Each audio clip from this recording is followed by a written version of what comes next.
sementara menunggu yang Masih lain di bergabung, woro-woro. kita mulai saja karena kita terikat oleh waktu. Nah, seperti bulan-bulan sebelumnya, bulan Oktober ini DKWN kembali mengadakan seminar dengan tema yang menarik untuk membekali tentu saja para wanita agar dapat meningkatkan kapasitas dalam melayani Tuhan di tempatnya masing-masing, ya. Nah, sebelum lanjut, tentu saja kita pertama-tama akan membuka acara ini di dalam doa, dan doa akan dipimpin oleh Ibu Pendeta Neti Malaha. Beliau adalah Gembala GSJ Kalvari Palu. Kami lihat dia sudah bergabung. Kami silakan Ibu Neti. Shalom ibu-ibu. Shalom, Ibu Neti. Oke. Shalom Bu Lili. Shalom. Kapan ke Palu Bu? Tunggu nanti waktu jumpa water. Tenang, tahun depan. Ya. Ya Kak Neti. Oke, Ya. silakan Kak Neti. Oke, mari kita berdoa ibu-ibu. Hati kami melimpah dengan syukur kepada Bapa di sorga. Kami memuliakan Tuhan yang masih memberi kami kesempatan buat wanita terpuji GSJ di Indonesia pada saat ini Bapak akan mengikuti seminar melalui Zoom ini. Kami bersyukur buat kesempatan yang istimewa bagi kami ibu-ibu, wanita terpuji GSJ terus diperlengkapi oleh Tuhan untuk meningkatkan kapasitas kami sehingga pelayanan kami akan lebih baik lagi pada hari-hari ke depan.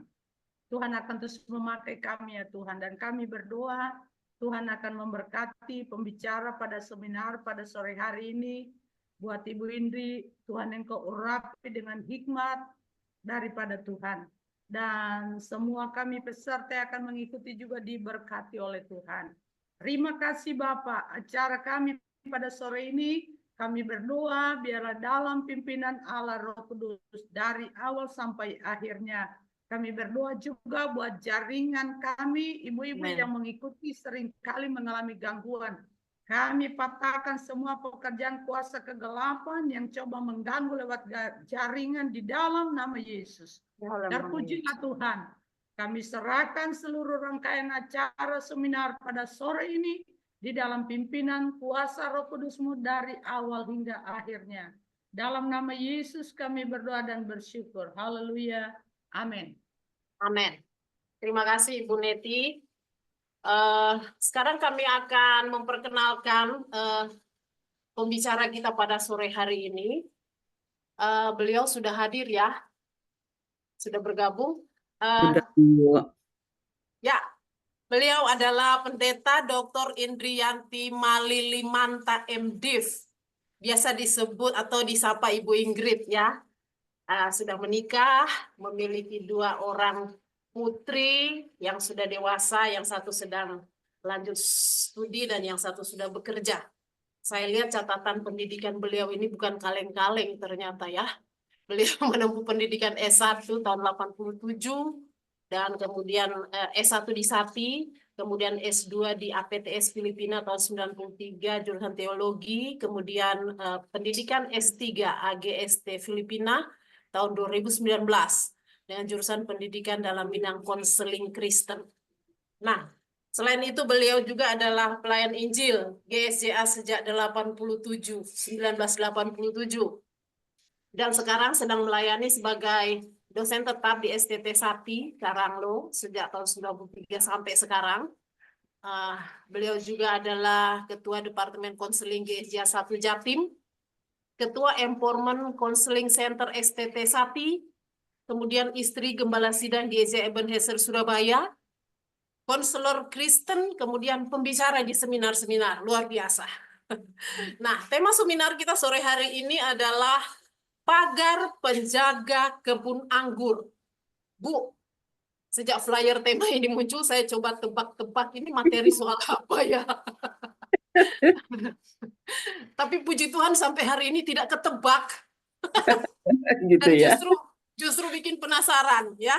Nah, bagi ibu-ibu nanti saat materi dipaparkan, apabila ada pertanyaan yang akan disampaikan kepada narasumber, ibu-ibu bisa menuliskan langsung pada kolom komentar supaya kita dapat memanfaatkan waktu dengan efektif. Ya, untuk tidak berlama-lama sekaligus menjawab rasa penasaran kita semua, mari kita segera tancap gas saja ya. Kami serahkan, ini dia Ibu Ingrid. Beri tepuk tangan buat Ibu Ingrid. Ya, kami silakan Bu. Ya, terima kasih Bu Etna. Iya. Terima kasih DKWN. Saya juga mau say hi, ada Ibu Lena Susanti, senior saya. Ada rekan-rekan yang saya lihat begitu familiar wajahnya.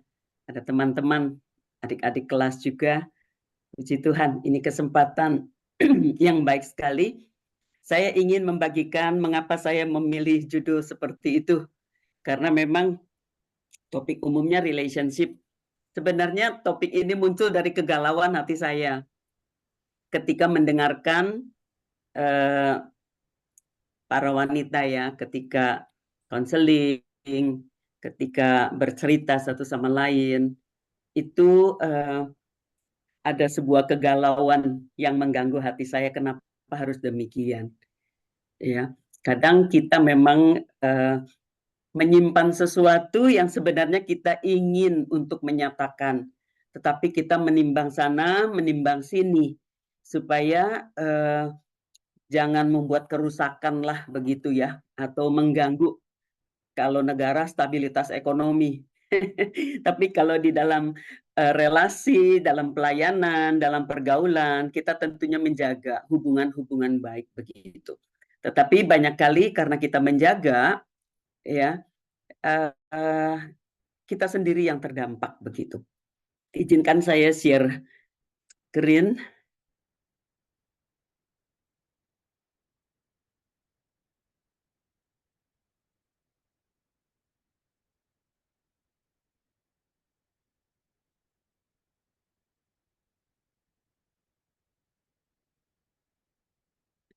Sudah kelihatan nih Ibu-Ibu? Sudah. Oke, iya. Jadi kita membahas mengenai pagar penjaga kebun anggur. Nanti kita akan melihat apa penggalan-penggalannya untuk bisa lebih memahami apa yang dimaksud dengan pagar penjaga kebun anggur, apa kebun anggur itu sendiri, ya, dan selanjutnya. Hanya seperti yang saya tadi katakan, bahwa muncul dari sebuah realita di lapangan, di pelayanan, kadang ada seorang istri yang mulai galau karena melihat ada sebuah relasi yang mulai berkembang ya di antara suaminya dalam pelayanan, dalam pergaulan, dalam pekerjaan, namun bingung untuk menyatakan pendapat, untuk menyatakan bahwa dia tidak suka dengan itu, padahal itu sudah mengambil waktu atau perhatian kepedulian suami yang melebihi batas yang sewajarnya. Ya. Ada juga yang sudah mulai mencurigai relasi suami dengan seseorang dalam pelayanan. Dan ini menjadi sesuatu yang tidak wajar, tetapi tidak berani menegur. Ya, karena suami pernah memberi alasan itu kan semata-mata hanya demi pelayanan gitu. Ya, tapi nampaknya ini sudah ada menjadi sesuatu yang kegalauan tersendiri bagi dia sebagai istrinya. Lalu ada juga kasus di mana seseorang itu ragu untuk menegur seseorang yang menyentuh tubuh anaknya secara tidak wajar. Mau dia ngomong, takut tersinggung orangnya. Ya. Jadi ada yang pernah mengatakan begini, nanti kalau saya ngomong beritanya jadi negatif. Apalagi saya hamba Tuhan. Kan anak-anak saya disayang sama jemaat begitu. Padahal kita melihat ini sentuhan-sentuhannya itu sudah sentuhan yang kurang wajar, ya, yang sudah sebenarnya melukai hati seorang ibu melihat keadaan itu. Juga kemudian ketika seseorang masuk ke rumah kita, seperti rumah itu rumahnya sendiri. Ya, enggak A, enggak B gitu. Jadi sudah terbiasa ambil minum sendiri, udah pokoknya melakukan segala sesuatu udah berlaku seenaknya saja.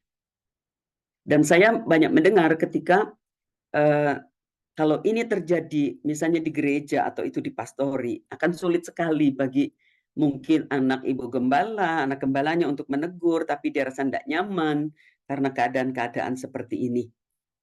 ataupun mungkin orang yang meminjam sesuatu dari kita, kepemilikan kita, ya sudah melebihi batas waktu, dan juga kadang-kadang sampai keluarga harus berkorban oleh karena ada hal-hal sepertinya yang tidak mampu untuk diatasi oleh sang pemilik itu sendiri. Nah, keadaan-keadaan seperti ini bagi saya melihat bahwa ada sebuah cerminan, ada sebuah gambar bahwa ada orang-orang yang tidak berani untuk menyatakan apa yang sebenarnya dia tahu, bahwa itu seharusnya dia ngomong sebelum segala sesuatu menjadi kadung, ya, menjadi terlambat begitu, ya. Mari kita melihat lebih dahulu. Saya mengambilnya dari kitab Kidung Agung sebenarnya. Mungkin sudah ada yang menebak-nebak kalau mereka yang biasa membaca Alkitab ya, yang kalau mengatakan pagar penjaga kebun anggur itu ada disinggung banyak memang beberapa di Alkitab, tetapi yang menceritakan kisah tentang kebun anggur ini ada di dalam Kidung Agung. Ketika saya membaca Kidung Agung ini, saya sampai menjadi terheran-heran ya kepada seorang wanita yang sebenarnya kita tahu bahwa Salomo itu perempuannya banyak. Tapi ketika dia dengan Sulamit, ya, dengan wanita yang berkulit eksotik, kurang lebih kayak begitu. Saya mulai mendramatisirnya, ya. Di akhir daripada kitab Kidung Agung, pernyataan Sulamit ini menjadi sesuatu yang luar biasa sekali. Mari kita lihat. Salomo mempunyai kebun anggur di Baal Hermon. Diserahkannya kebun anggur itu kepada para penjaga. Masing-masing memberikan 1000 keping perak untuk hasilnya.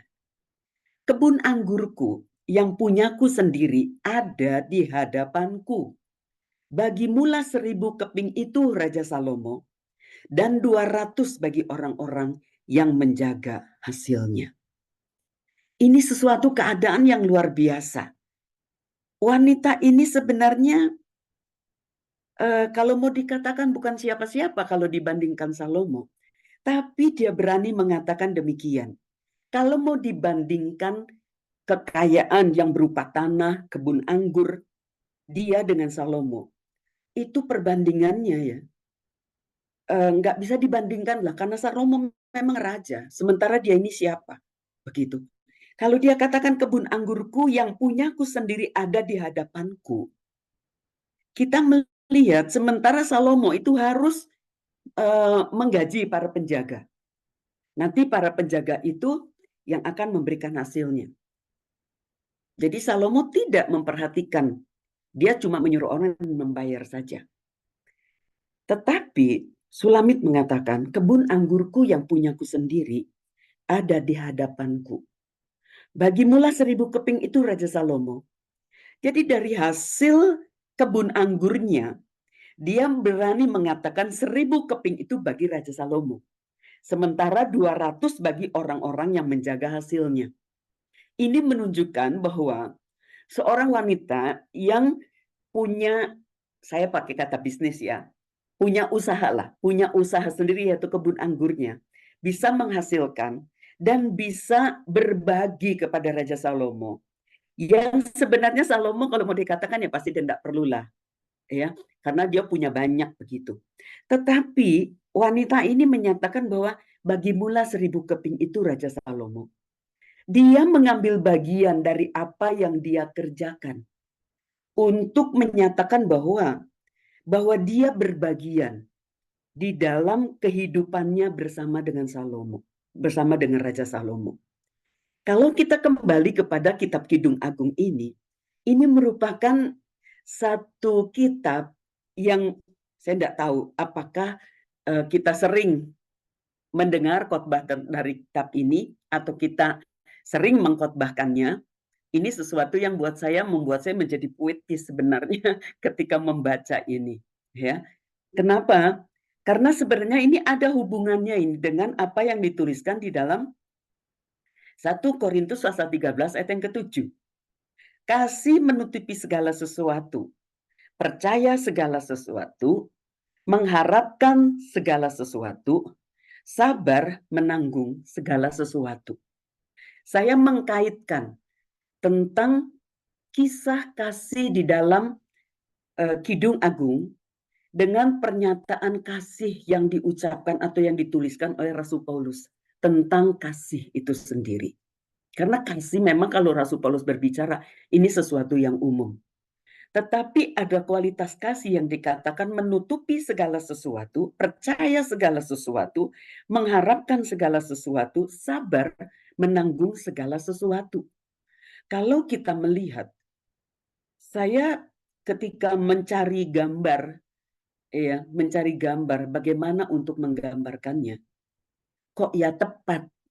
Canva yang saya pilih ada gambar bunga-bunga di bawah, sementara gambar dari yang lain saya dapatkan pohon anggur ini. Dan pohon anggur ini juga kita bisa melihat bahwa ada tiang-tiang, ada pagar-pagar yang rupanya tegak berdiri, yang membuat pohon anggur itu bisa terus merambat sampai ke atas. Ya.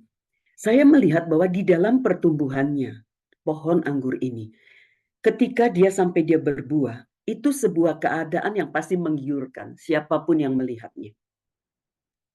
Termasuk hewan-hewan buas. Ya. Nah, ketika seseorang seperti Sulamit mengatakan, aku menjaga kebun anggurku yang aku punya ada di hadapanku. Berarti dia sebenarnya dengan mengatakan ada di hadapanku, maksudnya pandangan matanya tidak terlepas dari apa yang menjadi miliknya. Ini bukan sesuatu yang terlalu duniawi atau bagaimana, tidak. Karena kebun anggur di sini sedang berbicara mengenai sebuah tanggung jawab yang diberikan kepada dia untuk dia rawat, untuk dia jaga agar menghasilkan buah-buah ini. Buah-buah yang sehat dan akhirnya bisa dinikmati. Dan proses ketika menjalaninya, saya melihatnya bahwa bagi seseorang yang harus merawati, harus menjaga. Keempat hal di dalam kasih ini, itu menjadi kualitas yang dibutuhkan. Dia menutupi segala sesuatu ketika ada sesuatu yang kurang berkenan. Dia percaya segala sesuatu, punya harapan, dan dia akan sabar untuk menunggu. Karena dia tidak akan tinggal diam. Ketika di sini dia mengatakan bahwa ada di hadapanku, dia mengerjakan, dia menyiangi, dia membersihkan. Dia harus pruning, memotong ya ujung-ujung atau carang-carang yang nggak perlu ada di situ, supaya memang mana bakal buah yang akan kemudian menjadi buah yang subur itu bisa bertumbuh dengan sebaik-baiknya. Saya ingin berikan disclaimer dulu ya, bahwa konten ini tidak bermaksud mengecilkan peran, kehadiran, dan kuasa Tuhan sebagai penjaga dan pelindung setiap keluarga melalui doa, ya, supaya nggak salah mengerti begitu dengan apa yang saya akan sampaikan. Nah, mari kita melihat garis besar dari Kidung Agung. Sebenarnya Kidung Agung ini adalah kitab yang menunjukkan sahut-sahutan interaksi di antara dua insan yang sedang jatuh cinta, di antara mempelai laki-laki dan mempelai perempuan. Si mempelai perempuan menyatakan kekasihnya ini sebagai kekasih, kijang, anak rusa, merpati. Itu gambaran yang sangat baik. Tetapi ketika berada di pintu mempelai perempuan, pasal 2 ayat 8-17, muncul kalimat dalam ayat yang ke-15. Dikatakan di sini, 2 ayat yang ke-15, bahwa muncullah rubah-rubah yang merusak pohon anggur yang sedang berbunga. Ada rubah-rubah. Gambaran tentang kekasih adalah anak rusa, kijang, merpati, sesuatu yang indah, sesuatu yang kalau kita mendengar suaranya atau melihat kehadirannya, itu mendatangkan kesukaan. Tetapi ketika melihat rubah, yang pikiran langsung pikir adalah bahwa rubah adalah perusak kebun-kebun anggur. Bahkan di sini dikatakan kebun-kebun anggur kami yang sedang berbunga. Ibu-ibu yang kekasih, dia menyatakan tangkap bagi kami rubah-rubah. Rubah-rubah yang kecil yang merusak kebun anggur. Sekalipun kecil, sekalipun masih cucu rubah, ya, itu merusak kebun anggur. Sementara dia katakan kebun anggur kami yang sedang berbunga. Kebun anggur kami yang sedang memberikan harapan ke depan. Sementara rubah itu digambarkan sebagai binatang perusak. Binatang yang menghancurkan kebun anggur. Padahal kebun anggur itu sangat berharga. Dan rubah itu dikenal sebagai anjing hutan, mesopredator. Dia bisa makan daging, tapi dia juga bisa makan buah-buahan, sayur-sayuran. Jadi dia pemakan segala sebenarnya. Oleh karena dia pemakan segala, ini yang repot. Kalau dia tidak dapat hewan, ya, yang dia bisa mangsa, tanaman pun dia akan mangsa. Saya ingin langsung mengkaitkannya di sini. Ada banyak hal di dalam kehidupan ini, keadaan yang bisa diciptakan oleh orang-orang tertentu oleh rubah, sebagai rubah. Rubah adalah perusak, pencuri berkat rumah tangga, pekerjaan, pelayanan. Rubah bisa memakai nama pelayanan, healing, kasih, kepedulian, komunitas yang dapat merebut damai sejahtera, sukacita, dan berkat yang Tuhan sediakan bagi kita dalam rumah tangga kita, dalam pekerjaan kita, dalam pelayanan kita, dalam komunitas kita. Sekalipun dikatakan rubah-rubah kecil. Jadi sebenarnya di sini sedang berbicara potensi merusak sekalipun kelihatannya ini sesuatu yang kecil saja. Jadi memang kalau di dalam Kidung Agung tidak dikatakan ada pagar, tidak dikatakan ada pagar rumah atau pagar kebun, karena memang rumah-rumah pada waktu itu atau kebun-kebun itu masih tidak memakai tembok-tembok yang tinggi, apakah dari besi, apakah dari kayu, atau apa saja.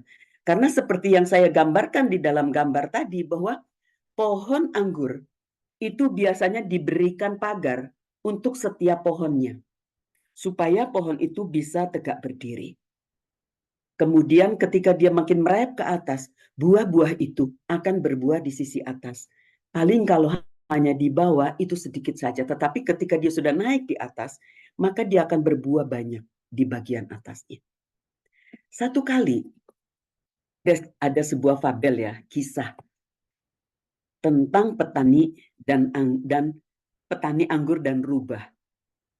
Apa yang terjadi kepada di dalam kisah ini? Jadi petani anggur disebut Pak Petani. Dia merawati pohon anggurnya dengan luar biasa dan dia berbuah. Pohon-pohon anggurnya berbuah. Lihatlah tonggak-tonggak yang berdiri, itu adalah pagar-pagar di tempat di mana pohon anggur itu akan merayap kemudian ke atasnya. Ya, ini yang dibuat seperti itu supaya pohon itu tegak dan kemudian nanti dia hanya di atas saja. Kalau zaman sekarang pasti akan membuat kayak para-para atau seperti begitu kalau zaman sekarang. Tapi pada waktu itu tidak demikian. Nah, kalau kita melihat petani ini sudah sangat senang berbulan-bulan dia rawati pohon anggurnya. Kemudian dia mendengar berita akan ada badai. Waduh, ketika akan ada badai, hatinya menjadi galau. Lalu ketika dia sedang berpikir, merenung di kebun anggurnya itu, datanglah seekor rubah. Rubah itu mengatakan kepada dia, "Wah, hari yang baik ya Pak Petani," dia bilang begitu. "Luar biasa hasil kebun anggur Anda," kata si rubah kepada petani ini. Tanpa curiga, karena petani ini orang yang sangat baik, nggak punya kecurigaan apa-apa di dalam hatinya. Ya. Lalu Pak Petani mengatakan, "Terima kasih rubah," katanya begitu. Dia menceritakan, "Waduh, sebentar lagi akan ada badai. Iya, hasil buah Anda ini sedemikian rupa luar biasa. Maukah kamu berbagi sedikit buat saya?" katanya gitu. Ya. Lalu akhirnya si rubah waktu bertanya gitu, petaninya hanya terdiam sedang memikirkan badai. Lalu akhirnya petani bilang, saya sedang khawatir dengan badai. Lalu Rubah mengatakan begini kepada petani sambil menyeringai. Dia katakan, Pak petani, bolehkah saya menolong Anda menyelamatkan buah-buah ini supaya nggak kena badai? Nanti waktu badai itu datang, ya pasti buah-buah itu sudah aman. Ketika badai mereda, nanti kita kembalikan lagi ke kebun ini, kata si Rubah. Lalu petani mendengar tentang hal tersebut, berpikir-pikir, ya ada baiknya juga mungkin. Lalu belum badai sudah datang. Petani cepat menyelamatkan dirinya. Tetapi itu kesempatan bagi Rubah untuk mengambil sebanyak mungkin dan menyimpan di tempat dia menyimpan semua barang curian dia. Begitu badai mereda, petani datang untuk ngecek. Loh kok nggak ada buahnya sama sekali. Yang terjatuh hanya sedikit. Padahal yang dia punya adalah banyak. Dia mencari Rubah dan bertanya kepada si Rubah, kemana buah anggur saya ini? Dia bilang gitu. Aku pikir kamu yang membantu aku, tapi mana? Katanya begitu. Lalu Rubah ini pura-pura sedih. Ya, namun masih merasa tidak bersalah. Dia mengatakan begini, Pak Tani, saya sudah berusaha sebaik mungkin. Tetapi rupanya badainya terlalu kuat. Mungkin anggur-anggur ini terbawa oleh angin. Saya nggak sempat lagi menyelamatkannya.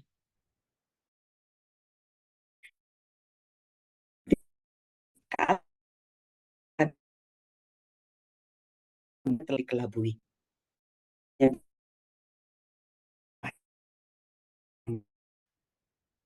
Moral yang kita bisa ambil dari kisah ini.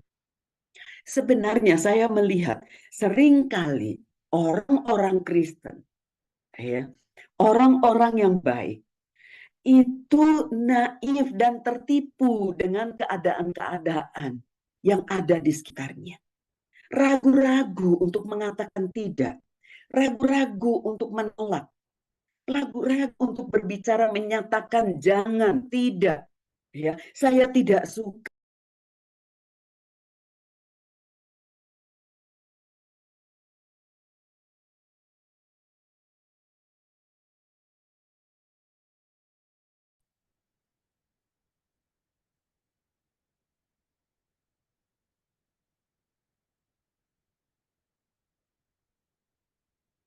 Maaf, saya ketendang ya barusan.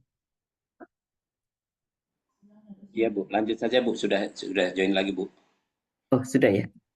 Ya Bu.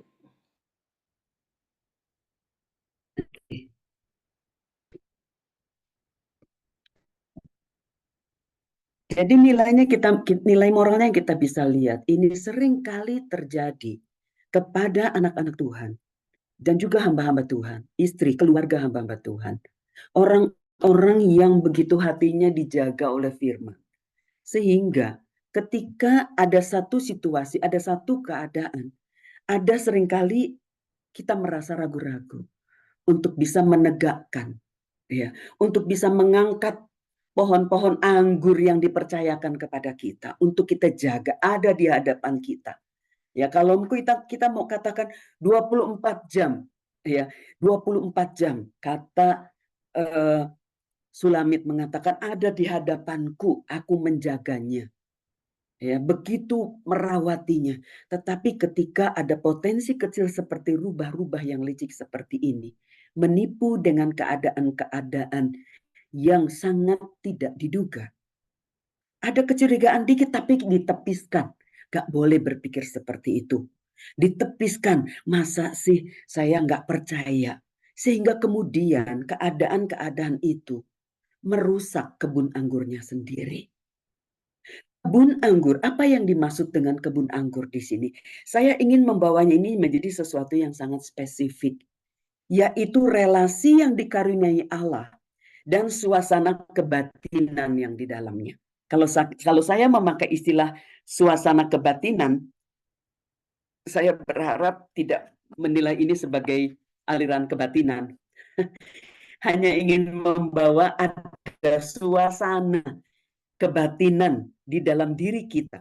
Nanti kita akan menjadi lebih jelas ya. Karena suasana kebatinan jiwa kita perasaan-perasaan kita ada di dalam relasi-relasi yang Tuhan karuniakan kepada kita.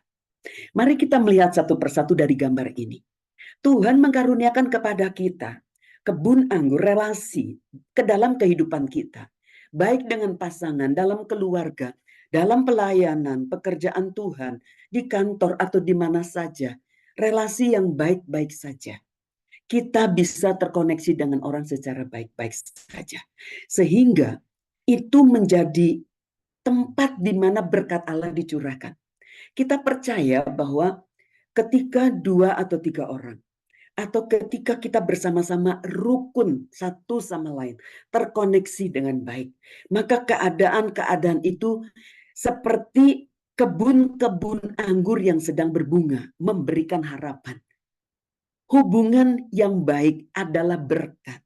Hubungan yang baik adalah cara Allah mengalirkan berkat dalam keluarga kita, dalam relasi kita.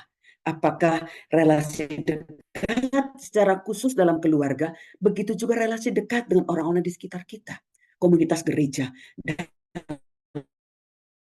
lain sebagainya.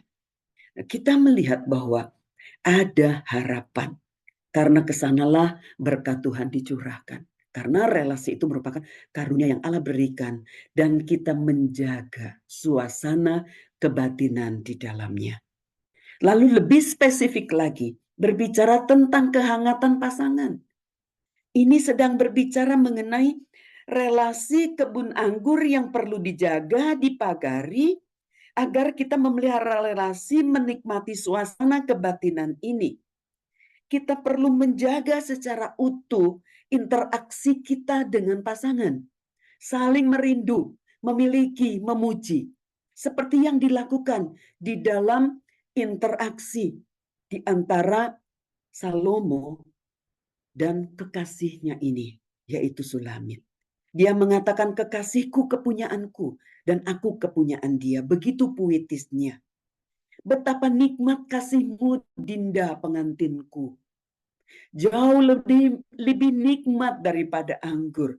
Cinta kuat seperti maut. Masih ada banyak hal yang lain saya nggak angkat. Tapi kalau kita membaca dalam Kidung Agung ini, kita bisa melihat betapa kental dengan kehangatan hubungan, suasana kebatinan di antara pasangan ini.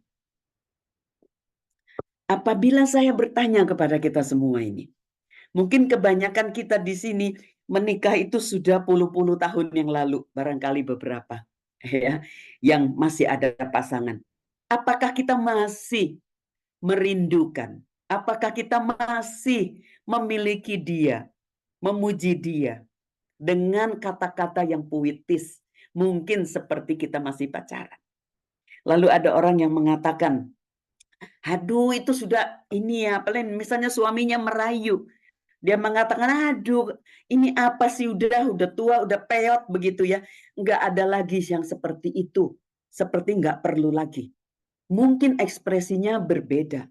Tetapi maksudnya, apakah suasana kebatinan di antara kita dengan pasangan itu masih ada kehangatan? Suasananya masih hangat. Ketika, tadi saya katakan, bagaimana saya merasa galau oleh karena banyak mendengar ya, istri-istri yang tidak berani berbicara. Lalu kemudian ketika berani berbicara, yang meluap adalah reaksi emosi yang menjadi marah kepada suami. Kenapa? Kok bisa lebih banyak waktu sama dia? Sedangkan aku istrimu. Atas nama pelayanan, lalu suami mengatakan, ini pelayanan saya, ini pelayanan. Begitu. Tapi tidak ada kehangatan lagi. Hanya atas nama pelayanan. Rela bisa berjam-jam dengan seseorang yang bukan istrinya. Saya mendengar seorang istri mengatakan, dia bisa jam-jam dengan orang itu. Dengan saya mana? Dia katakan. Jadi sebenarnya ada kecemburuan. Mau ngomong sudah jadi emosi lebih dulu. Lalu suami malah tambah pusing ketika itu terjadi. Kehangatan yang diharapkan itu tidak terjadi.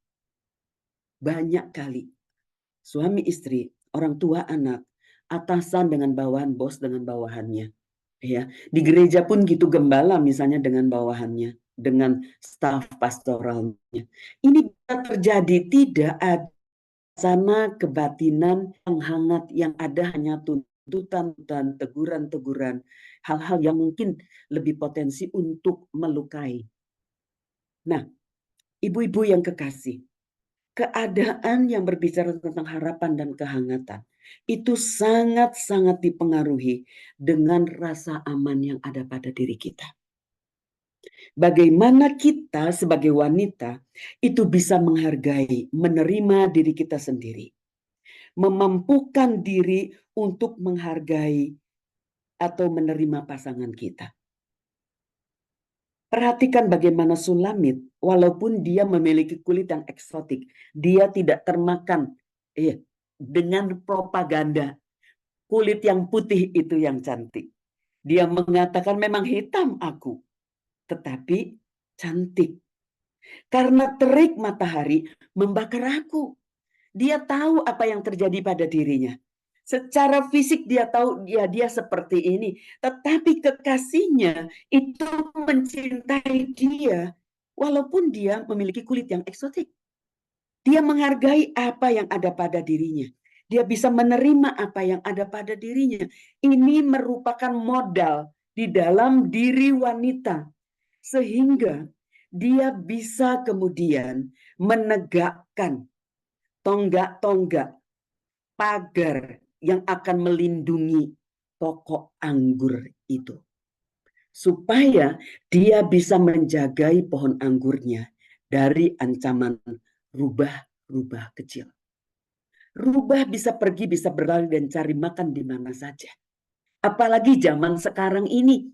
Ancaman kerusakan yang diakibatkan oleh rubah itu bisa terjadi kepada rumah tangga, kepada pasangan, terhadap kedekatan, terhadap suasana kebatinan yang kita mengatakan, dulu suami saya nggak seperti itu, kenapa sekarang berubah?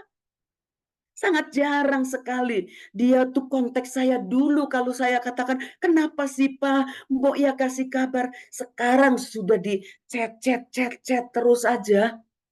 Gak ada waktu, kerjaan di kantor atau apapun alasannya. Ya. Lalu dalam keadaan seperti itu,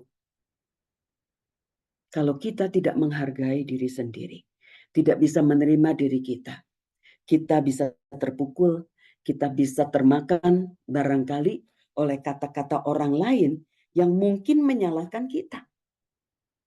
Kamu sih, kenapa nggak gini, kenapa nggak gitu? Sudah aku bilang toh, dandan yang cantik. Sudah aku bilang toh, jangan pakai dasteran aja, apapun alasannya. Ya. Kata-kata itu sendiri bisa menjadi intimidasi bagi kita kalau kita tidak punya rasa aman. Karena hidup kita sesungguhnya itu bukan atau tidak ditentukan oleh apa kata orang. Wah, sudah ada yang lebih cantik di luar sana. Sudah ada yang glowing. Sedangkan kamu lihat tuh. Ya, ada banyak sekali itu mengintimidasi. Ada seseorang yang harus menghadapi situasi di mana suaminya selingkuh. Sudah jatuh ditimpa tangga pula, kata pepatah. Cerita kepada seseorang. Begitu jujur, begitu polosnya, dia sedang menangis. Lalu orang yang mendengarkan ini malah menyalahkan dia. Itu yang saya katakan. Lalu kata-kata orang ini menyudutkan dia. Itu semakin membuat dia merasa sebagai wanita ini tidak berharga. Padahal kalau mau dibandingkan, cewek selingkuhan suaminya tidak lebih cantik dari dia, tidak lebih pandai daripada dia. Ada banyak alasan orang mengatakan demikian. Sehingga ada banyak alasan pun bagaikan anak panah yang terus dipanahkan kepada dia. Yang membuat dia akhirnya menjadi kolaps. Ada di dalam keadaan yang tidak seharusnya. Memang kalau kita berbicara tentang perselingkuhan, kita berbicara tentang pelecehan, kalau kita berbicara penipuan, itu bisa terjadi dalam berbagai macam aspek kehidupan terhadap keluarga kita. Ada yang tertipu secara finansial. Ada orang-orang yang mungkin menjadi rubah. Zaman orang mencari cuan. Yang penting dapat cuan, dapat cien. Apapun caranya. Tahu-tahu keluarga kita yang kena, orangnya dekat lagi, kenal lagi dengan kita. Ya, ini rubah-rubah yang kita tidak duga. Apalagi kalau kita tidak aware. Seringkali, saya mau katakan seringkali karena memang sudah seringkali saya dengar, bukan apa kata orang di YouTube, bukan apa kata orang berita-berita. Tetapi sudah banyak sekali saya mendengar langsung di telinga saya. Bagaimana anak-anak yang masih muda ya, itu mengalami pelecehan oleh orang-orang yang sama sekali tidak masuk akal dipikirkan kalau orang itu akan melakukan itu kepada anak kita. Anak ini cuma bisa datang dengan keadaan yang hancur hidupnya. Tidak berani bicara kepada orang tua. Tidak berani bicara kepada orang di gereja. Karena yang melakukannya adalah orang di gereja. Orang dewasa di gereja yang kelihatannya rohani. Punya posisi tersendiri. Ini menjadi kerusakan-kerusakan yang diakibatkan oleh rubah-rubah yang kecil. Kemudian rubah itu makin besar. Memiliki kuasa, memiliki power yang akhirnya sulit dan bisa merusakkan kebun anggur itu sendiri. Menginjak-injak kebun anggur itu. Ini keadaan yang kita tidak harapkan terjadi di dalam kehidupan kita. Ketika kita menghadapi situasi seperti itu, mari kita melihat apa sih respon orang ketika mungkin kita akan terbuka kepada seseorang. Ada sebuah fabel tentang rubah dan anggur asam. Satu kali seekor rubah melihat sebuah pohon anggur. Lihatlah, kalau pohon anggur ini bisa merayap sampai di atas, rubah tidak bisa menjangkau buah-buah anggur yang ranum yang ada di atas. Ya, apalagi kalau ada pagarnya yang tegak tercacak di situ. Rubah tidak bisa. Kisah dari fabel ini dikisahkan oleh seorang budak Yunani sebenarnya, namanya Aesop. Dia beda dari Aristoteles, dari Socrates, dari Plato. Tapi dari orang yang sederhana ini mengajarkan sebuah kebijaksanaan yang luar biasa sekali. Aesop berkata bahwa ini ada sebuah rubah, seekor rubah yang ingin makan buah anggur. Dia sudah berusaha untuk melompat untuk mendapatkan anggur, tapi dia tidak berhasil.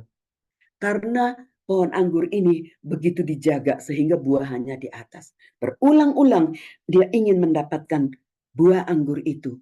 Tapi rubah ini hanya bisa kecapean dan terduduk di bawah pohon anggur, lesu memandang buah anggur yang sudah ranum, berwarna ungu seperti itu, sudah sangat enak untuk dinikmati. Lalu rubah ini berkata begini, anggur itu pasti asem, gak enak untuk dimakan. Ya. Bodoh amat sama anggur itu. Lalu rubah itu pergi dengan perasaan yang kesal. Melalui kisah ini, Aesop ingin menggambarkan, seringkali orang menyalahkan keadaan dan lingkungan sekitar karena ketidaksanggupannya untuk meraih sesuatu. Saya ingin membawa fabel atau kisah ini kepada rubah-rubah yang berusaha untuk merusak kebun anggur kita, tetapi tidak bisa oleh karena kita menjaganya sedemikian rupa. Tetapi apa yang bisa dilakukan oleh rubah-rubah seperti ini? Mengucapkan kata-kata yang tidak sesuai. Barangkali kata-kata yang diucapkannya adalah kalimat-kalimat yang melukai kita. Kalimat-kalimat yang mungkin menyudutkan kita. Itu mungkin dia menceritakan hoax. Ya, dia ngeprank orang. Orang udah percaya tapi ternyata kita sebenarnya tidak demikian. Merusak hubungan kita dengan orang lain. Merusak hubungan kita dengan suami. Merusak hubungan kita dengan anak. Merusak hubungan kita dengan mertua. Merusak hubungan kita dengan rekan bisnis. Merusak hubungan kita dengan sesama pelayan wanita di gereja kita. Menjadi intimidasi. Apakah kita percaya kepada intimidasi itu? Kalau kita tidak memagari, kalau kita tidak seperti Sulamit, yang menghadapi kebun anggurnya, yang menjaga betul-betul kebun anggurnya, maka kita tidak akan aware dengan apa yang terjadi di sekitar kebun anggur kita. Dalam keluarga, hubungan dengan pasangan, anak-anak kita, bisnis kita, pelayanan kita. Selalu ada rubah kecil yang berusaha untuk merusak. Kalau dia tidak bisa menginjak-injak buah-buah anggur yang ada, mengambil, merusak, maka dia akan menyebarkan intimidasi. Jangan sampai ketika itu sudah terjadi baru kita aware. Iyalah ternyata demikian. Itu sebabnya lah, mari kita berbicara tentang pagar. Kita harus mendirikan pagar-pagar supaya batang anggur itu bisa merayap ke atas dan buahnya bisa berbuah di bagian atas. Apa yang dimaksud dengan kebun anggur? Itu adalah diri kita yang penuh dengan perhatian kepada apa yang memang sedang Tuhan percayakan, Tuhan karuniakan kepada kita, dan menjaga suasana kebatinannya di sana. Mari kita melihat gambar ini. Ketika kebun anggur ini begitu dijaga sedemikian rupa, saya ketika melihat gambar ini sudah langsung saya mengatakan, ini aman. Ini aman. Ketika buah anggur mulai muncul di situ, mulai ada benih-benihnya, bunga-bunganya, enggak lagi merasa ada sebuah ancaman kalau pagar ini akan koyak. Kalau ada rubah yang datang dan akan merusakkan pohon anggur. Mari kita melihat bahwa pagar ini adalah sebenarnya diri kita sendiri. Saya ingin membawa kembali apa yang Sulamit katakan. Aku menjaganya. Dia ada di hadapanku. Jangan lengah. Hubungan kita, suasana kebatinan di antara kita dengan suami, suasana kebatinan kita dengan anak-anak kita, suasana kebatinan di dalam pelayanan kita, suasana kebatinan dengan rekan sekerja, dengan bisnis kita. Kita aware dengan keadaan itu. Yang pertama, munculkan dalam diri kita. Seperti tadi dikatakan, harus ada rasa aman dalam diri kita lebih dulu. Baru kita bisa menciptakan rasa aman pada diri suami, anak-anak, rekan-rekan pelayanan, rekan-rekan bisnis, dan lain sebagainya. Karena keluarga kita, orang-orang yang berelasi dengan diri kita, tahu bahwa kita tidak mudah digoyahkan. Kita tahu tentang apa yang sedang kita kerjakan. Sekalipun ada orang menuduh, ada orang nyinyir tentang diri kita, dianggapnya sebagai kesalahan diri kita. Tidak perlu merasa terpojok, tidak perlu galau. Evaluasi baik dan penting. Tapi kalau memang kita tidak demikian, jangan ikut menyalahkan diri sendiri. Tapi banyak kali saya mendengar para wanita menyalahkan diri sendiri ketika mendengar orang mengatakan kamu sih begini, kamu sih begitu. Lalu ikut-ikutan menyalahkan dirinya sendiri. Evaluasi diri itu penting. Tetapi menyalahkan diri sendiri itu tidak akan menolong diri kita. Itu sebabnya kalau kita ikut menyalahkan diri sendiri dan tidak berpikir secara baik, positif, rasa aman dalam diri kita, ikut merasa terancam, dan kita memojokkan diri kita sendiri, kemudian yang ada adalah reaksi emosi dari diri kita, itu menciptakan diri kita nih yang jutek. Jadi jutek, sama suami jadi jutek, sama anak jadi jutek, sama rekan sepelayanan jadi jutek. Waduh, ketua kaum wanita kok jutek kayak gini, mana ada orang mau ikut kaum wanita? Kok jutek sekali? Ada banyak orang mulai kemudian mungkin menyatakan prasangka-prasangkanya. Tetapi kalau kita tidak melakukan itu, tetap percaya diri, tetap rasa aman. Orang ngeprank kita zaman sekarang itu sudah biasa.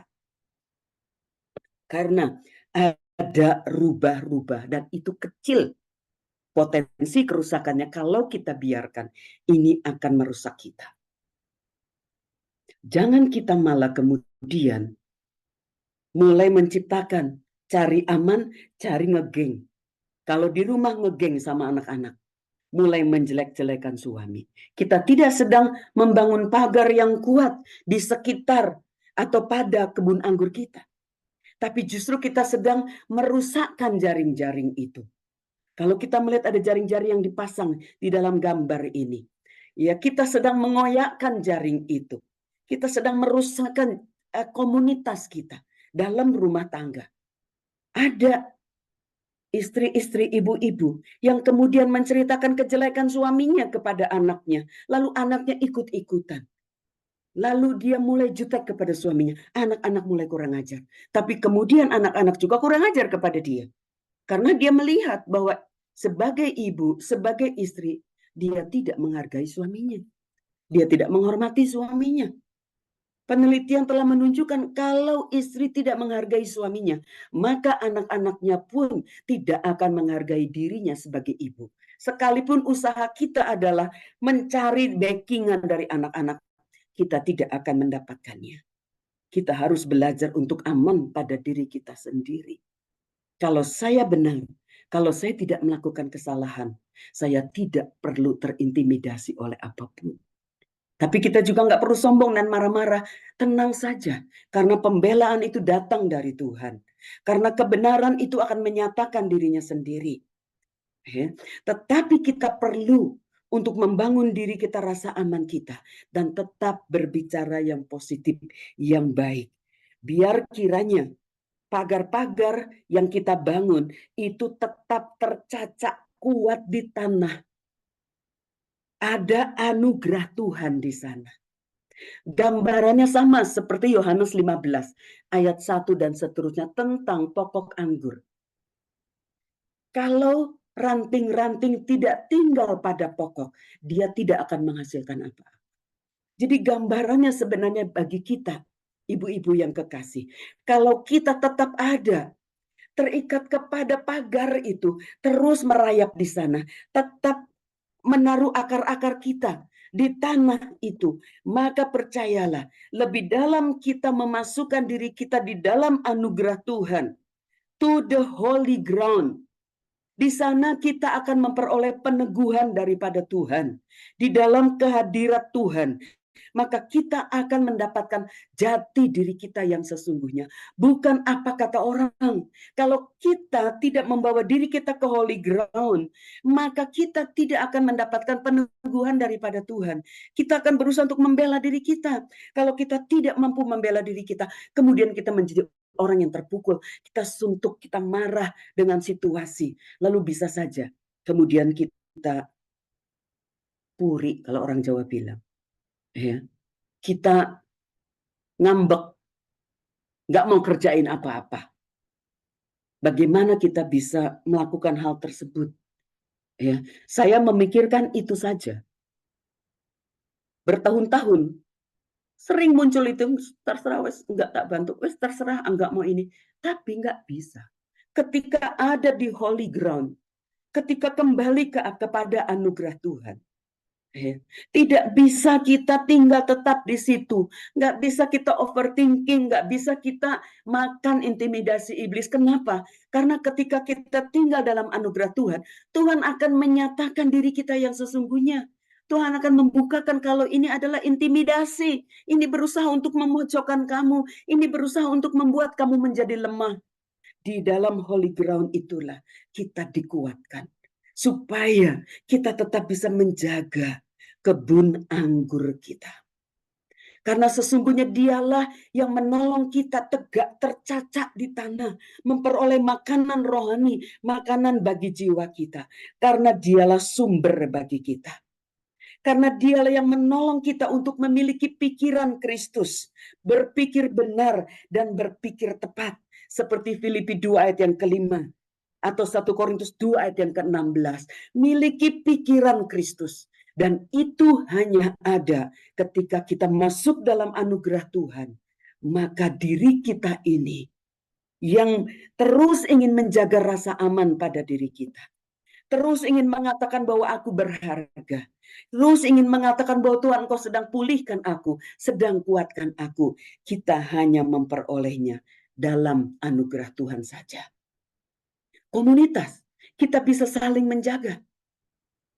Kita bisa menjadi rekan sekerja yang boleh membuka telinga kita, bukan pakai mulut kita, yang bisa saja cenderung kemudian menghakimi, menasehati dengan gampang, tapi tidak bisa merasakan, tidak bisa berempati terhadap apa yang sedang dihadapi oleh teman kita.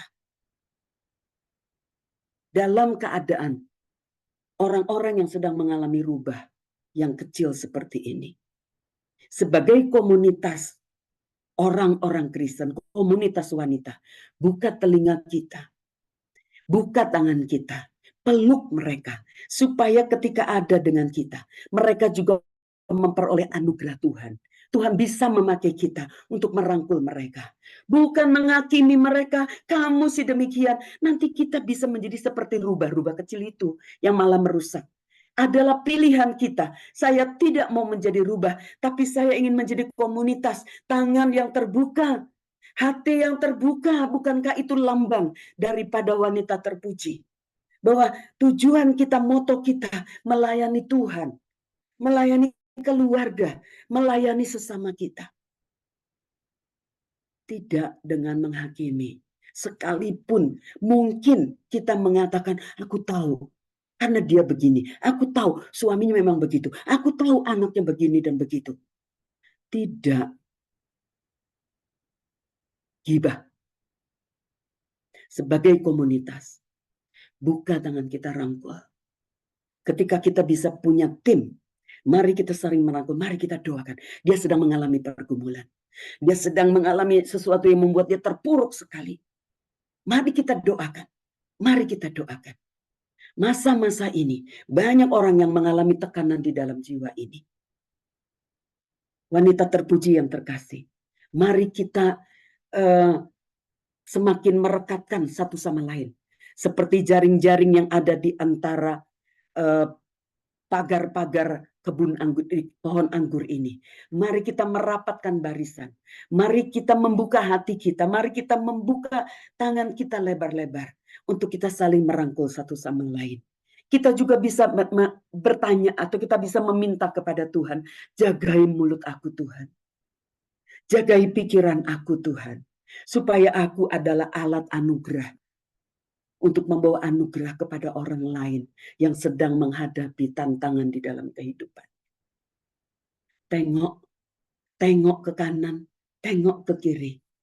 Mari kita melihat bahwa ada orang-orang yang pagarnya ini sedang mulai kena badai dan mulai miring.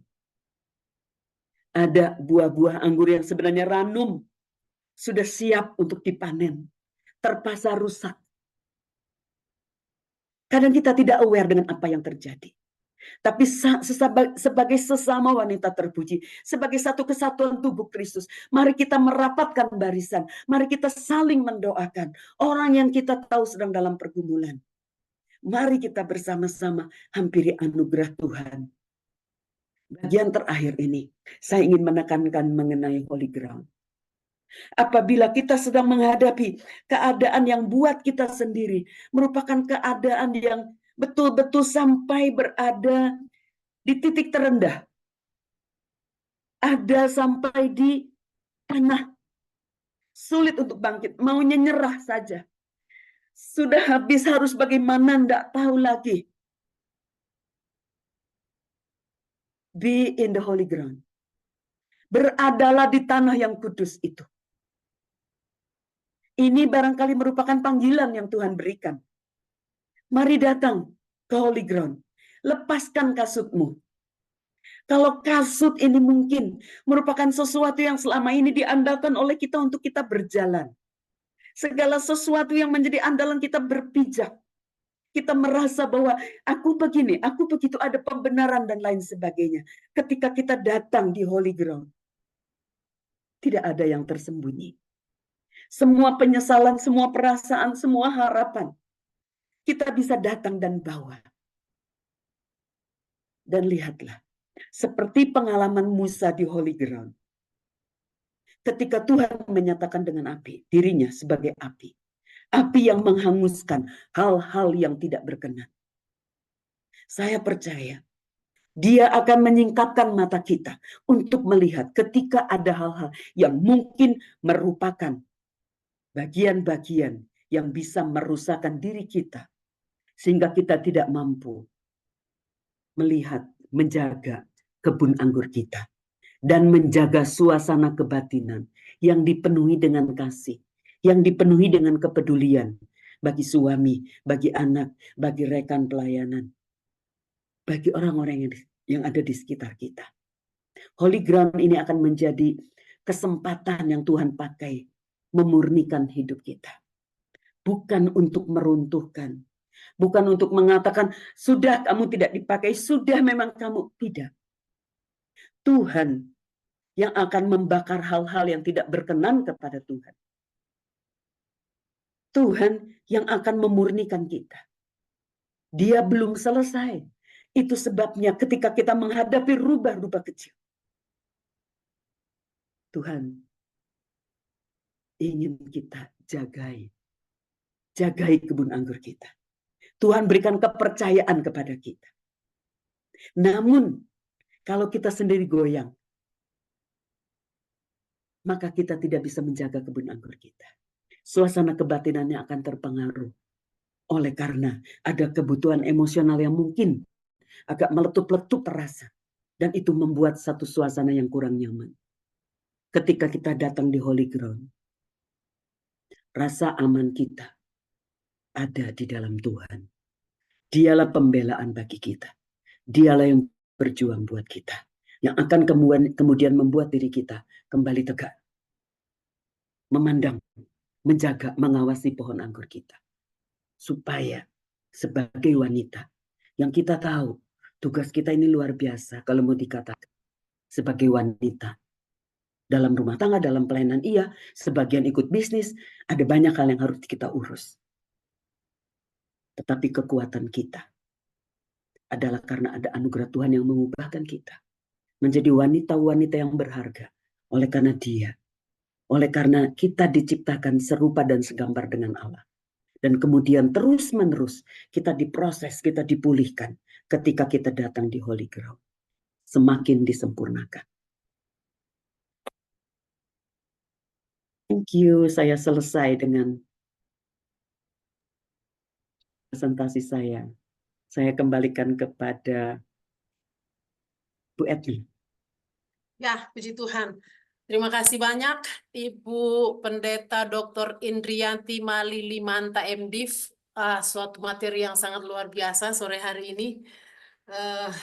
Bagaimana caranya kita menjaga kebun anggur dari gangguan rubah-rubah. Dan mungkin saking luar biasa materi ini sehingga ibu-ibu lupa untuk tulis pertanyaannya di sini, ya. Dan kita ada sedikit waktu untuk tanya jawab. Kita hanya punya sedikit waktu untuk tanya jawab. Saya akan beri kesempatan kepada mungkin tiga orang ibu yang ingin bertanya, bisa kasih tanda tangan dan lambaikan tangannya begini. Tetapi sebelumnya saya ingin tanya sesuatu, Bu. Begini, kalau kebun anggur kita sudah terlanjur porak-poranda, selain di holy ground, apakah kita perlu lakukan sesuatu kepada rubah-rubah itu? Apakah tidak ada tindakan ke rubah-rubah pengganggu itu? Bagaimana menurut Ibu? Kayaknya itu harus case by case ya, Bu. Oh ya, ya. Iya, itu kayaknya harus case by case karena memang mungkin saya membawakan ini yang satu preventif, yang satu kuratif ya.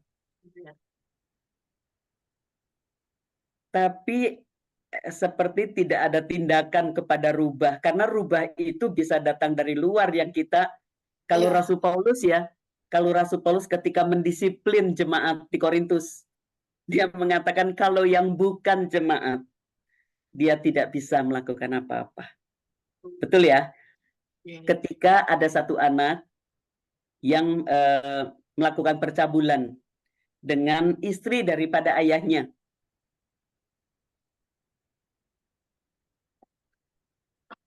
Tahu nggak kisah itu di kitab 1 Korintus? Ya, saya buka ya. Ini saya malah jadi angkat kasus ya. Kenapa? Karena yang ditanya rubah ya. Ya. 1 Korintus pasal yang kelima. 1 Korintus pasal yang kelima, dosa dalam jemaat.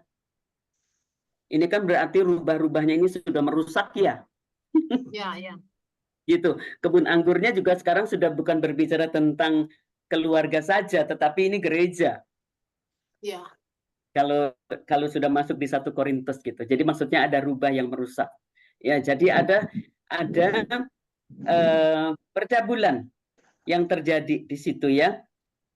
Jadi sebenarnya yang menjadi rubahnya di sini adalah bukan jemaat Tuhan.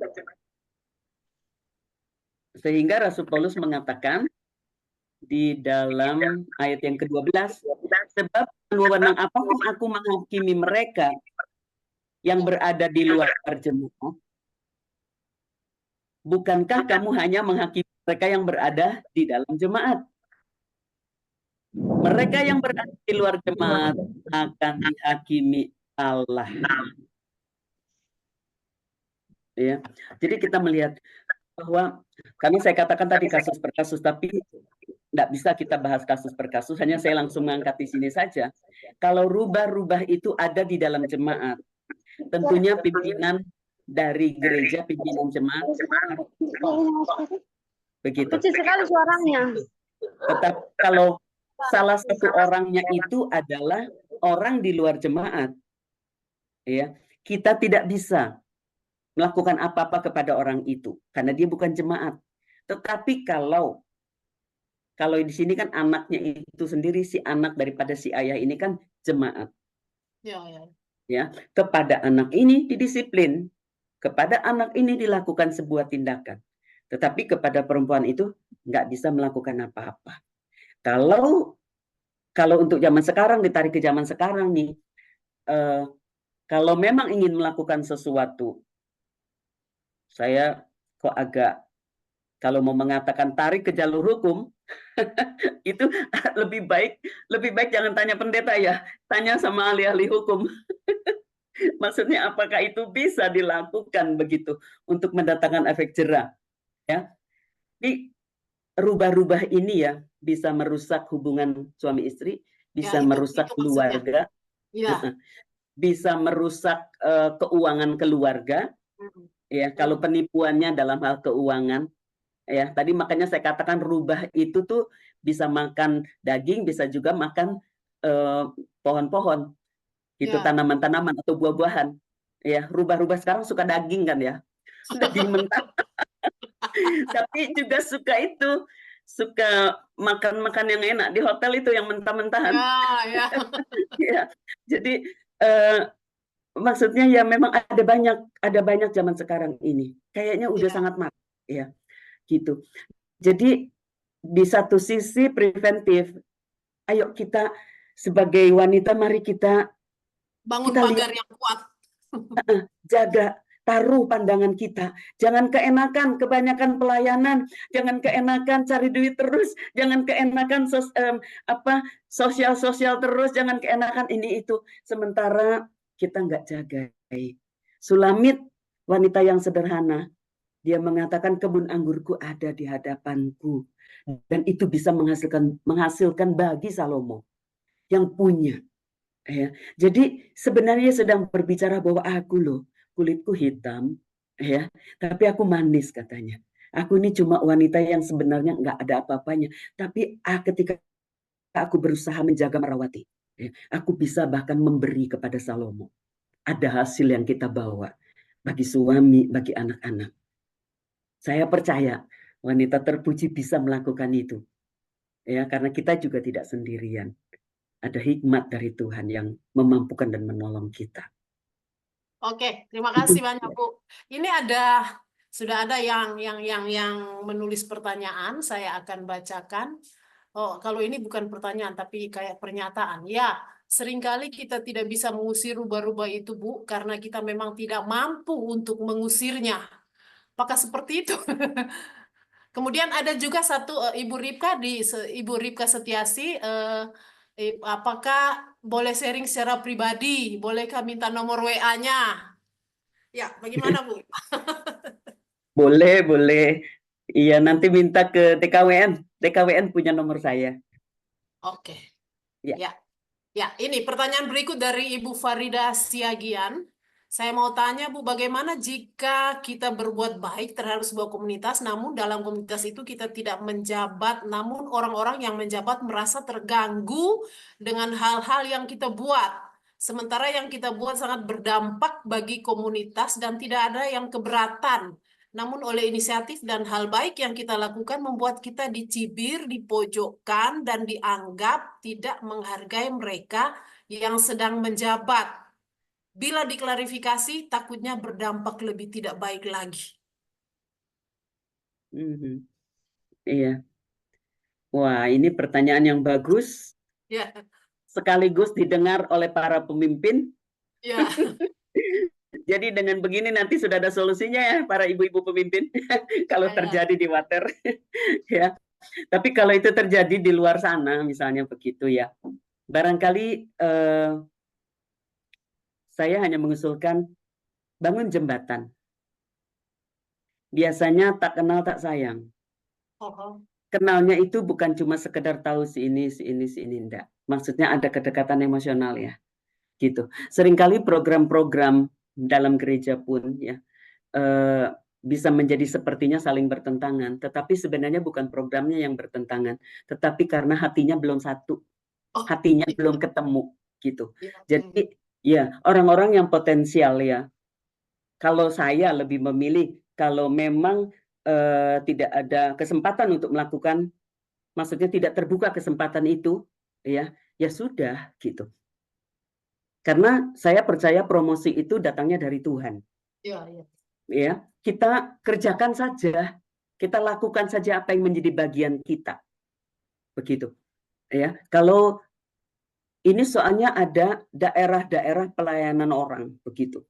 Ya, kalau memang para pemimpin melihat atau bersikap seperti itu, saya berharap untuk dirangkul ya orang-orang yang punya potensi seperti ini.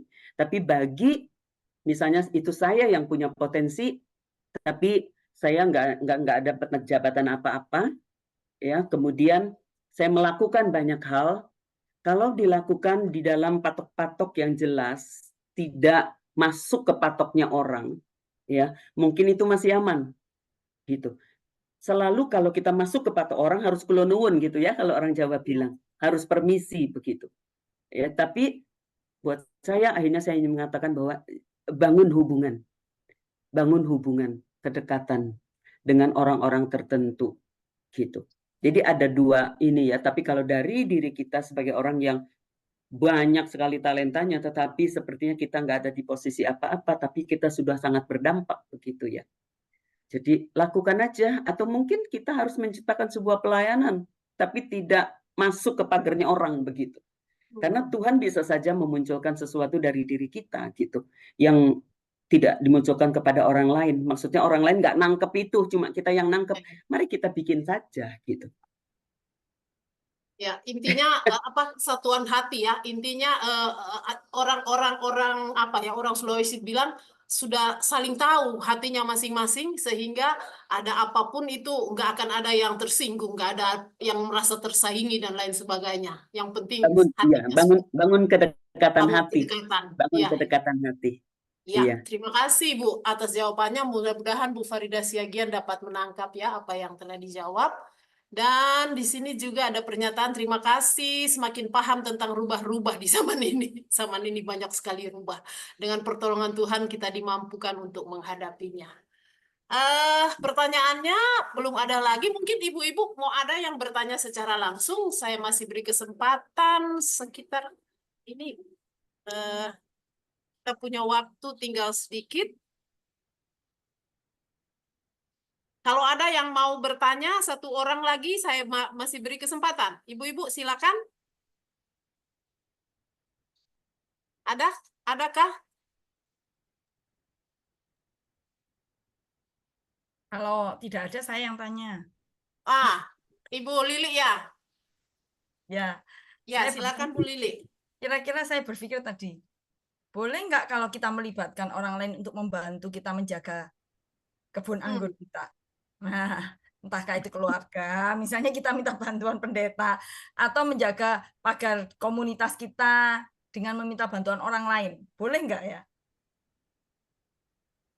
Sejauh mana harus jelas karena jangan sampai malah jadi kacau. Ya, kalau komunitas gereja seperti gambar tadi itu yang saya sharekan itu kan ada jaring-jaring yang kita bisa bangun untuk menjaga. Ya, tetapi ada hal-hal yang sifatnya private yang tidak bisa tergantikan oleh orang lain. Gitu. Malah kita akan melibatkan orang di dalam hal-hal yang sifatnya pribadi.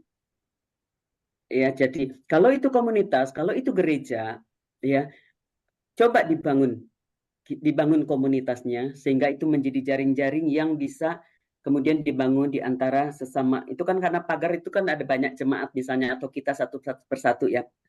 Ada pohon anggur dengan pagar-pagar. Masing-masing itu dijaga dengan komunitas. Kita membangun. Karena memang grup-grup, kalau itu grup kecil kayak gitu ya untuk membangun, tapi tetap harus dari atas lebih dulu supaya memang DNA-nya sama. Kalau saya memakai istilah DNA, ya tahu maksudnya apa begitu. Jangan sampai ada orang dengan pikirannya, dengan apa yang dipikirkan, ternyata itu sesuatu yang kurang sesuai dengan apa yang kita pikirkan. Itu bisa kemudian malah merusak, bukan menjaga, malah itu merusak. Ya, kepercayaan zaman sekarang ini ya itu sesuatu yang sangat mahal ya. Kepercayaan, trust itu sesuatu yang sangat mahal. Gitu. Jadi lebih baik berhati-hati, mempercayakan, mendelegasikan oke, untuk sesuatu yang sifatnya umum. Tetapi kalau suasana kebatinan di dalam rumah tangga kita, sebaiknya kitalah yang menjaganya. Kalau suasana kebatinan di dalam kelompok wanita kita, ya, para pemimpin menjaga suasana kebatinan itu dan membangkitkan dalam diri para wanita untuk juga bisa saling menjaga tadi yang saya katakan caring ya, sebagai komunitas begitu, yang tidak menghakimi tapi yang peduli dan caring. Bisa diciptakan seperti itu untuk yang sifatnya komunitas, tapi untuk yang rumah tangga atau keluarga kita, ya biasanya privacy itu perlu dijaga. Oke, jangan sampai pagar makan tanaman ya, Ibu ya. Ya. Ya, itu dia. Hati-hati, harus hati-hati Bu. Ya, sebelum saya tutup sesi ini, ada satu pertanyaan yang ini dari Yeni Palunsu, kayaknya saya kenal orangnya. Ini saya juga. Saya mau tanya, jika kita sendiri yang dianggap berubah, bagaimana Bu? Walah, harus bertobat ya. Bu Yeni yang tanya, kalau kita yang dianggap berubah, kita bertobat. Ya mungkin kita evaluasi lah, apakah memang cara-cara kita, tindakan-tindakan kita, kata-kata kita itu seperti rubah yang merusakkan begitu. Kalau bisa jadi kadang kita sengaja atau tidak sengaja bisa jadi gitu. Maksud kita baik tapi kita terlalu ikut campur sama urusan orang. Padahal kita juga kurang tahu gitu ya, karena setiap kepala ini kan beda, setiap hati ini beda. Kita pikir kita mau tolong gitu, tapi orang yang ditolong belum tentu suka. Gitu. Hampir sama pertanyaannya dengan Ibu Faridah tadi ya. Gitu ya. Kita maunya nolong, kita maunya memberi gitu ya, tapi orang lain belum tentu suka gitu. Jadi memang harus sama-sama in tune dulu ya, kalau kata radio gitu. Tadi kata Ibu Yohana tadi katakan ya, kita harus tahu dulu hati gitu ya. Dan maksud kita juga mungkin kita harus berbicara kalau kita jangan lompat pagar ya. Saya pakai istilah lompat pagar. Jangan lompat pagar gitu. Karena ini sebenarnya sesuatu yang kita perlu menghargai. Kalau orang lain membuat pagar, boundary, batasan, kita tahu kita tidak boleh melanggar itu. Karena kita juga tidak mau orang lain lompat ke pagar kita. Ya. Gitu, rasanya tidak nyaman. Karena sekali lagi dalam dunia pelayanan seringkali privacy atau pagar boundary ini itu seperti seringkali kurang terjaga, seringkali terlanggar, sehingga ada mudah sekali rubah-rubah kecil itu nyelonong masuk gitu. Ya, apalagi kalau kita nggak aware gitu, tahu sudah rusak pohon anggur kita. Tuh, Bu Oke, baik. Yeni. Terima kasih banyak Bu Ingrid ya. Bagi ibu-ibu yang mungkin masih menyimpan pertanyaan bisa berhubungan secara pribadi, nanti minta nomor WA-nya ke DKWN ya, Bu Lili ya. Dan saya menutup sesi tanya jawab ini, kemudian menyerahkan kepada DKWN mungkin ada pengumuman atau apa. Bu Lili, kami silakan. Oke, terima kasih banyak untuk Ibu Johanna atau Ibu Etna yang sudah memimpin kita menjadi moderator dan juga seluruh pengurus DKWD Sulteng. Luar Sulteng. biasa. Terima kasih ya untuk pelayanan hari Ya, ini. sama-sama. Sebelum saya, Bu Inggit mau tambah satu closing statement-nya, silahkan Bu. Iya. Closing statement. Sebagai closing statement ya, ibu-ibu mari kita sebagai wanita, kita selalu buka mata kita, ya, karena kebun anggur nih keluarga atau pelayanan kita, komunitas yang Tuhan percayakan kepada kita, ini kepercayaan yang Tuhan berikan kepada kita, dan kita dipanggil untuk menjaganya, ya. Khusus dalam rumah tangga, kita sebagai wanita kita juga bisa mempersembahkan sesuatu kepada suami. Ya, itu juga menjadi bagian daripada diri kita sebagai bukti bahwa kita adalah wanita yang bisa dipercaya, kita juga bisa menghasilkan sesuatu, kita bisa menopang dia untuk menjaga keluarga kita. Dia sebagai kepala keluarga, sebagai bagian hidup kita, begitu juga anak-anak. Karena tidak ada yang lebih dekat selain keluarga inti kita. Ya, yang lain kita boleh layani, tetapi keluarga kita tidak boleh kita abaikan. Jadi keep watch, tetap menjaga keluarga kita baik-baik, kebutuhan daripada setiap anggotanya, sehingga bisa terjaga. Dan kita bisa aware kalau ada rubah-rubah yang mencoba untuk merusak, dan kita bisa mengambil otoritas yang Tuhan berikan. Ya, kekuatan kita ketika kita berada di holy ground. Terima kasih, Tuhan Yesus berkati. Terima kasih ya, kasih jempolnya semua ya untuk Ibu Ingrid. Terima kasih. Terima kasih. Terima kasih Ibu Ingrid. Terima kasih Bu Ibu. Ingrid. Ya, sudah menolong kita kaum wanita. Nah, ibu-ibu luar biasa kan? Bagaimana seminar-seminar kita akan sangat memberkati.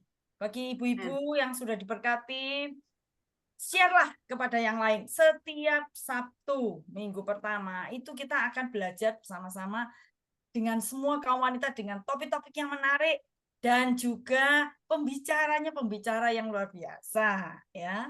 Baik. Boleh saya yang share saja, Pak? Ini Pak Sutrisno ya. Saya share aja Pak dari saya. Oke, baik. Sekarang saya akan share untuk pengumuman. Saya masih minta izin untuk bisa share. Pak Sutrisno bisa bantu saya untuk bisa share. Saya mau share dari PPT saya. Ya, sudah bisa Bu, sudah. Saya? Oke. Baik. Baik, saya akan menunjukkan kepada saudara seperti yang saya bicarakan tadi. Untuk minggu depan, nah, bulan depan ya ini ya, bulan depan seminar kita adalah dipimpin langsung ditutup untuk tahun ini terakhir ini. Jadi jangan sampai miss. Tahun ini terakhir diakhiri di Sabtu 2 November. Ya, tolong simpan baik-baik. Kita akan belajar bagaimana mengelola keuangan rumah tangga yang akan memberikan adalah ketua umum kita, Pendeta Arif. Oke, ya, nanti akan di-sharekan di grup-grup DKWD dan DKWW. Selanjutnya juga ini jangan lupa para pengurus Departemen Kaum Wanita daerah, kaum wanita wilayah, mohon mengumpulkan data kaum wanitanya Ya, nanti apabila kurang jelas bisa tanya ke DKWD-nya.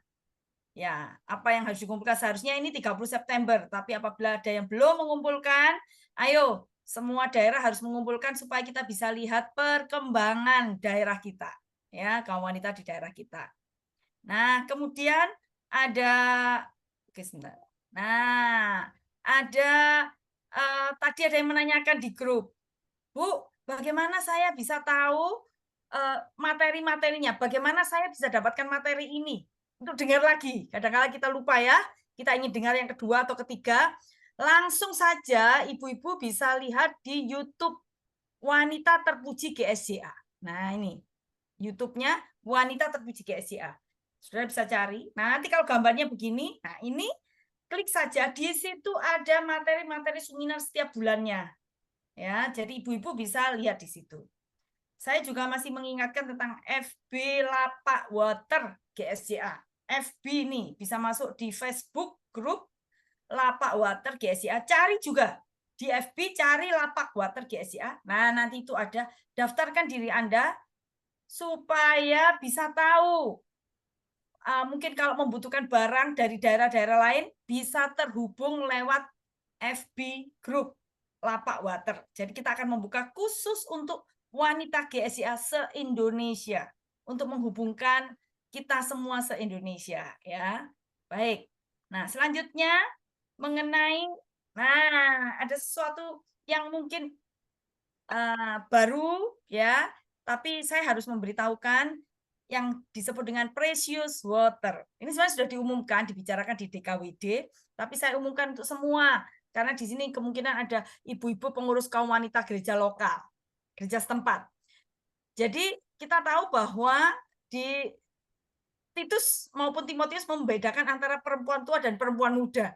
Nah, biasanya kaum wanita itu diisi oleh perempuan tua-tua, 40 tahun ke atas. Yang muda tidak mau ikut.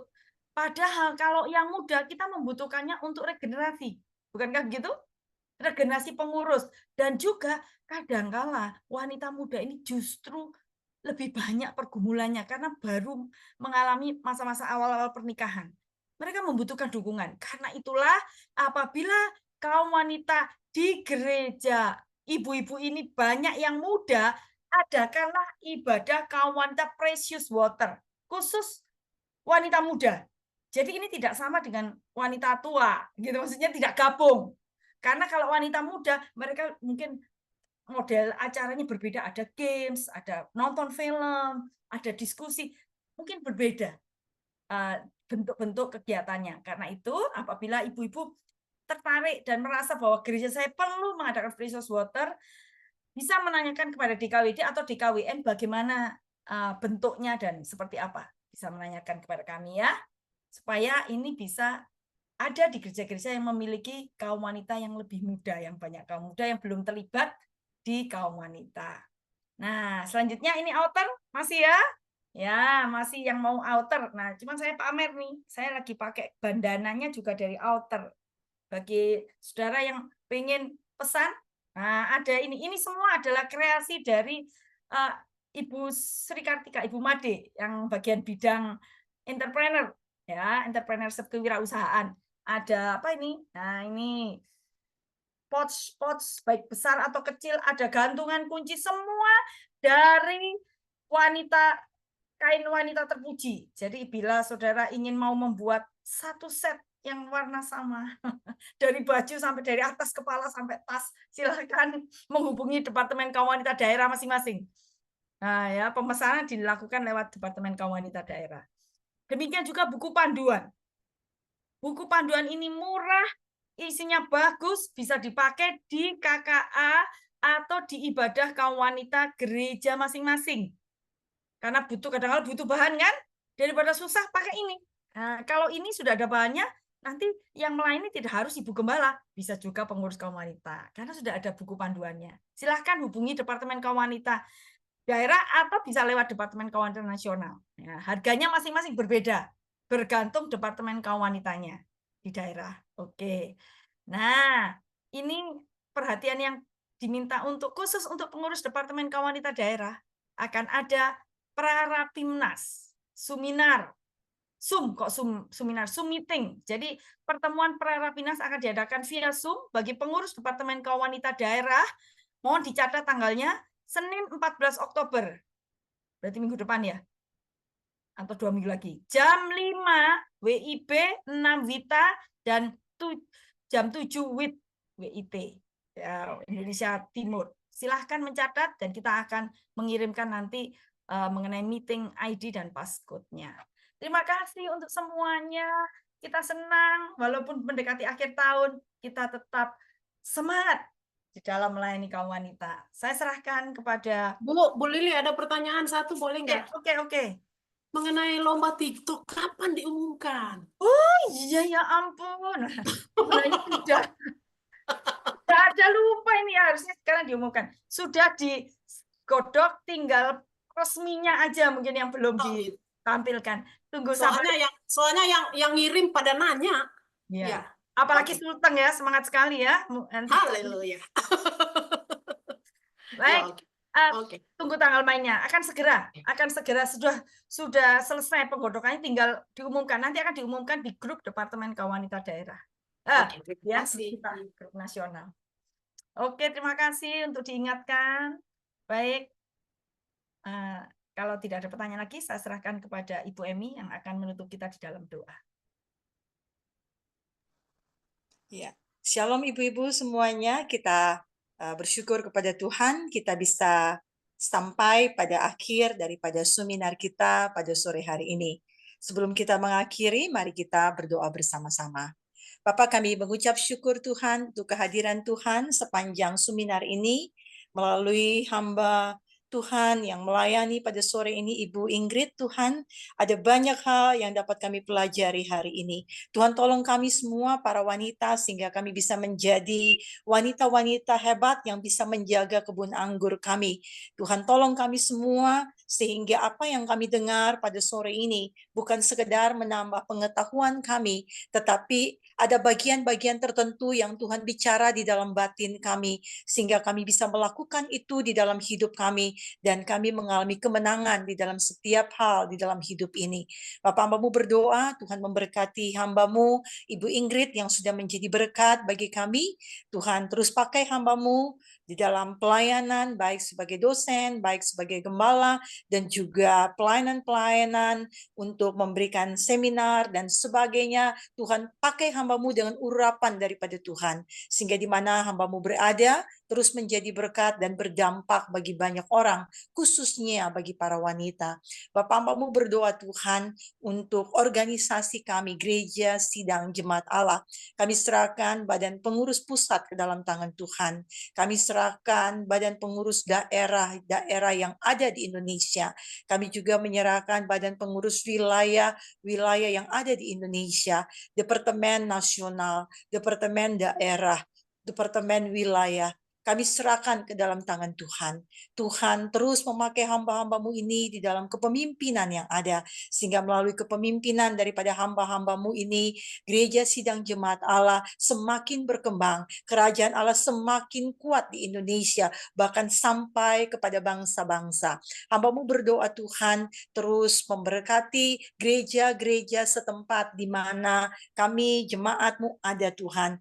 Tuhan memberkati gembala sidang, memberkati para pengurus gereja, para pelayan gereja, dan juga Tuhan memberkati seluruh jemaat Tuhan.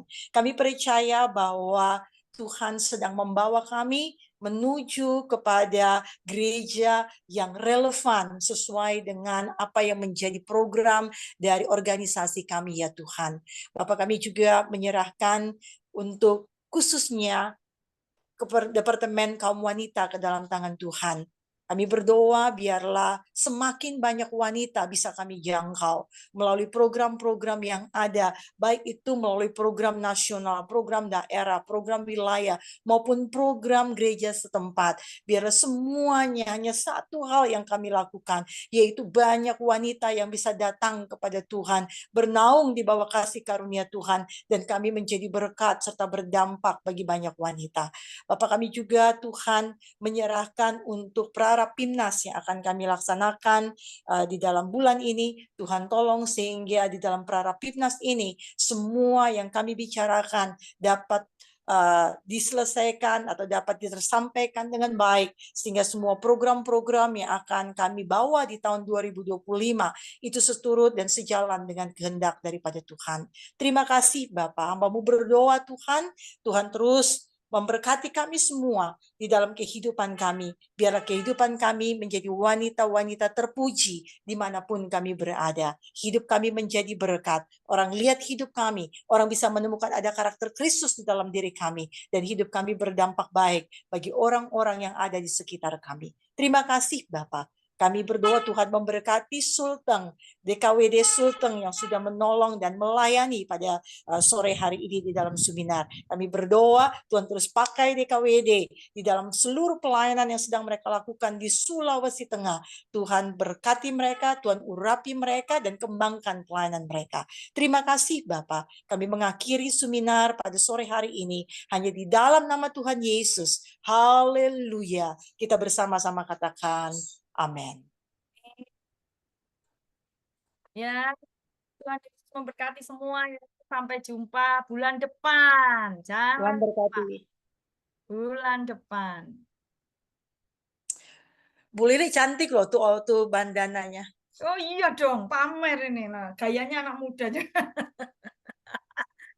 Yuk, kita keluar ya. Baik, Tuhan berkati. Made yang buat senyum-senyum terus, senyum. Ini hasil karya ini. Woi. Kayak remaja loh Bu Lili. Oh, Kayak ADG ya, Bu Made ya. mari silakan segera pesan nih di DKWD. Hubungi segera DKWD masing-masing. Kalau gantungan kunci bisa dipakai cenderamata waktu harnas kaum wanita sebenarnya ya. Bisa dibuat souvenir. Souvenir. Ya. Tuhan berkati. Tuhan berkati Bu Lili, Tuhan berkati Ibu Emi. Terima Ya, kasih Ibu-ibu Tuhan semua, berkati. Tuhan berkati. berkati Si Ingrid, semuanya. terima kasih. Ibu Ingrid sudah keluar ya karena Udah ada keluar ya? pengumuman katanya. Haleluya. Oke, Ya. oke. Terima kasih. Ya, Tuhan berkati. Ya, bisa diakhiri Pak Sutrisno. Nanti Ya. nggak selesai ini dada-dadanya ini. Baik Ibu-Ibu, kita akan bertemu untuk sesi terakhir di bulan November yang akan datang. Sampai jumpa lagi, Tuhan Yesus memberkati. Salam. Shalom. Shalom.